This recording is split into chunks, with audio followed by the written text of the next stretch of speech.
Okay, about to leave my hotel. Wanted to make this quick video about why the story of Jacob is so remarkably important to your health journey, your health plan, your health goals, whatever you want to do to improve your health.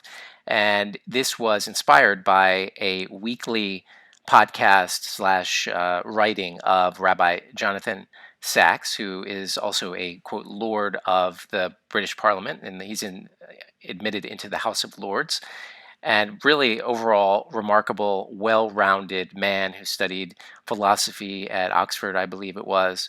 I've read many of his books, and today he was talking about the story of Jacob, because this week in Jewish communities around the world, we read the story of Jacob reuniting with Esau and also Jacob's famous wrestling of the angel.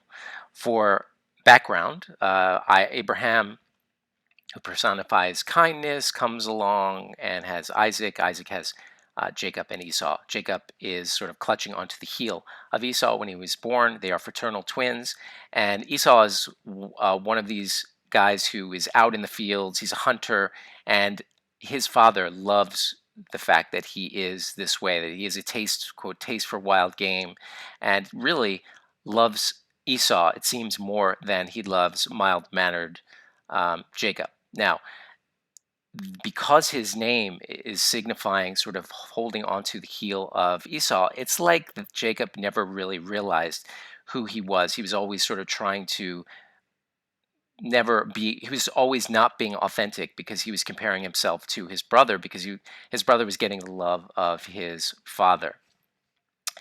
Fast forward to many years later, where they break apart under very poor terms, where Esau really wants to kill his brother, and they are about to be reunited when Jacob has a fight with and wrestles with an angel or some or whatever it was that he was wrestling with throughout the night, pulls out his leg, and the angel says to him that you can now be called Israel. And really, what does that mean? Well, I'm going to just quote Rabbi Sachs here for a moment. He says that Jacob was the man who wanted to be Esau. Why so? Because Esau had one thing he did not have: his father's love. Isaac had a taste for wild game, loved Esau, but Rebekah loved Jacob, his mother. All that changed in the great wrestling match between Jacob and the unknown stranger. That was when he was told that his name would now be Israel. The stated explanation in the Bible is, "For you have wrestled with God and with man, and you've prevailed." It also resonates with two other senses. Sar, and remember, we're talking about the word Israel or Yisrael in Hebrew. Sar means prince royalty, Yashar means upright. Both of these are in sharp contrast with the name Jacob, which basically means holds onto his brother's heel. So, how are we to understand this? First, the stranger, then God said to Jacob, not as a statement, but as a request, a challenge, an invitation. Read it not as, "You will no longer be called Jacob, but Israel." Instead, read it as, "Let your name no longer be Jacob, but Israel," meaning act in such a way that this is what people call you. Be a prince, be royalty, be upright, be yourself. Don't long to be someone else. This would turn out to be a challenge, not just then, but many times in the Jewish future. So, what do we make of this when it comes to your overall health? I believe very strongly that your wish to be healthy should be refined. The reasons for that should be refined, not because you want to be somebody else, not because you aspire to be like the latest health guru, but in a truly authentic way. And a lot of times we have to start by mimicking somebody in some ways if the purpose is genuine. But ultimately the task is going to be for you to find your own authenticity when it comes to pursuing your health goals. A lot of times in the world right now, and I've spoken about this before, there is this dimension between the Superman and the man of faith. And the Superman wants to excel at everything in the physical world, and the other, the righteous man or the holy man, is the one that really pursues morality, sometimes at the expense of the physical world.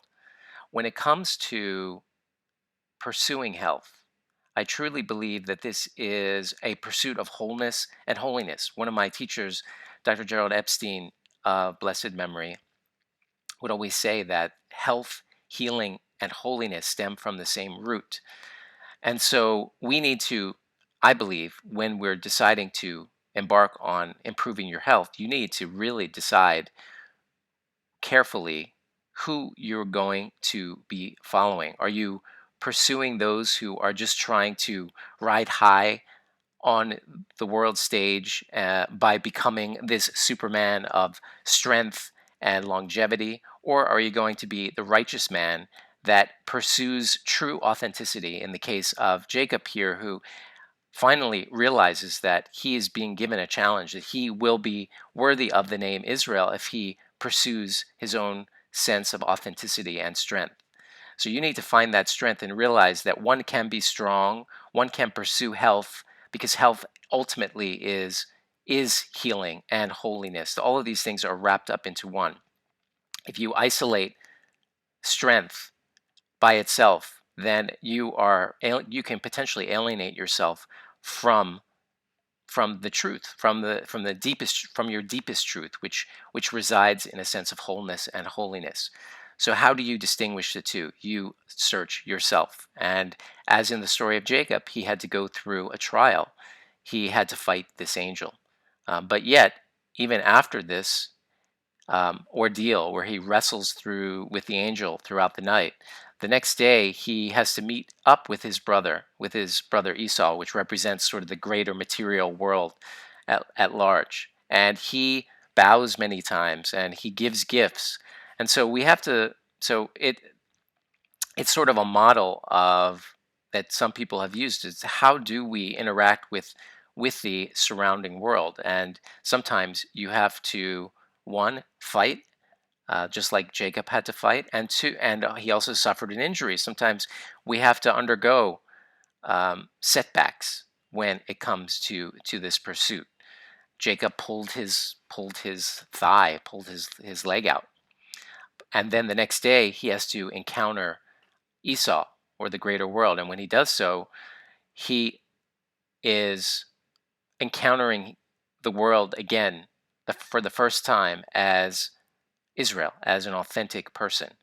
So, how do we get through that is unique to every single one of us. But when we know that we are going to face challenges from people who are sometimes think that they have our best interests when it comes to the changes we make. Sometimes we go forward and we realize that for us to achieve the type of life that we want to achieve, where we make the most contribution to the world, which for many of us can just be expressing as much love to the people around us, to those who love us, to be truly authentic in ourselves, because that's what everyone wants you to be, which is authentic. But if our health is not right and our energy level is low, we're not capable of realizing our truest potential. And therefore, this goal of becoming health and holy and whole and going through a process of healing is one of reclaiming something that is uniquely yours. And each one of us, when we get to that point, reveals, and it's an ongoing journey of sort of understanding our uniqueness. But when health is not there, when at least the pursuit of health is being pushed aside by others, then we can often get off track. So I found that the connection between these two stories was interesting, and thought I would share it, and hope you have a lovely day.